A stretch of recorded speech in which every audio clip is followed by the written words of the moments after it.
Guys, അപ്പോൾ ഈ ഒരു വീഡിയോയിൽ നീരുള്ളിൽ ബ്ലേഡ് കാണിച്ചിട്ട് ചാർജർ കുത്തി കൊടുക്കുമ്പോൾ ഫോൺ ചാർജ് ആകുന്നു. അപ്പോൾ നമുക്കൊന്ന് ചെയ്ത് നോക്കാം. ബാ ഗൈസ്, അപ്പോൾ നമ്മൾ നീരുള്ളി എടുത്തിട്ടുണ്ട്. അടുത്തതായി നമുക്ക് വേണ്ടത് 2 ബ്ലേഡാണ്. ഗൈസ്, അപ്പോൾ നമ്മൾ 2 ബ്ലേഡ് എടുത്തിട്ടുണ്ട്. അടുത്തതായി നമുക്ക് വേണ്ടത് ഒരു ചാർജറാണ്. ഗൈസ്, ചാർജർ എടുത്തിട്ടുണ്ട്. അപ്പോൾ നമുക്ക് ആ വീഡിയോയിൽ കാണുന്ന പോലെ ചെയ്ത് നോക്കാം.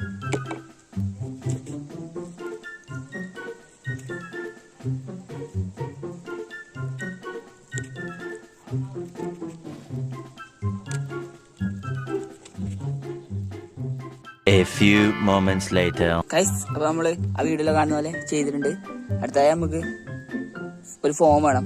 ഫോൺ എടുത്തിട്ടുണ്ട് ഗൈസ്. അപ്പോൾ ഇത് ചാർജ് ആണെന്ന് പറയുന്നതിനായിട്ട് മുമ്പേ ഞാൻ നിങ്ങൾക്കൊരു ട്രിക്ക് കാണിച്ചു തരാം. ഓക്കെ ഗൈസ്, ട്രിക്ക് എന്താണെന്ന് വെച്ചാൽ നിങ്ങൾ ഫസ്റ്റ് തന്നെ വീഡിയോ ഒന്ന് ലൈക്ക് അടിക്കുക, അതിനുശേഷം ചാനലൊന്ന് സബ്സ്ക്രൈബ് ചെയ്യുക, അതിനുശേഷം ഷെയർ അടിക്കുക ഗൈസ്, അതിനുശേഷം മോറിൽ പോവുക. അപ്പോൾ ഇങ്ങനെ കാണുന്നു, ഒന്ന് ട്രൈ ചെയ്ത് നോക്ക് ഗൈസ്. അപ്പോൾ നമുക്കിതൊന്ന് കുത്തി നോക്കാം. ഗൈസ്, ഇത് ചാർജ് ആണെന്നൊന്നുമില്ല, ഇത് ഫേക്കാണ്.